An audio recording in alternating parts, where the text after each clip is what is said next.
আজকে করেছিলাম pasta noodles, কারণ সন্ধেবেলাতেই মন বলে কিছু একটা খেতে হবে, তাই চটজলদি করে বানিয়ে ফেললাম পাস্তা নুডলস। আর এই তো পেঁয়াজ কুচি ভেজে নিচ্ছিলাম, সাথে দিয়ে দিলাম একটা ডিম।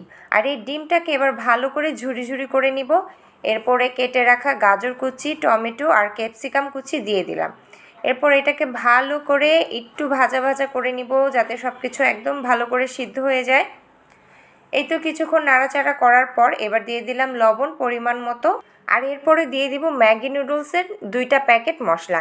যেহেতু আমি 2টা ম্যাগি নুডলস রান্না করব, তো ওই 2টা মশলা আমি এখানে ইউজ করব। আর এই তো সিদ্ধ করে আগেই পানি ঝরা দিয়ে রেখেছিলাম, খুব ভালো করে ঠান্ডা পানি দিয়ে ধুয়ে নিয়েছি। আর এখন হচ্ছে ভালো করে নাড়াচাড়া করে নিব যতক্ষণ এটা একটু হালকা ভাজা ভাজা না হয়ে যায়।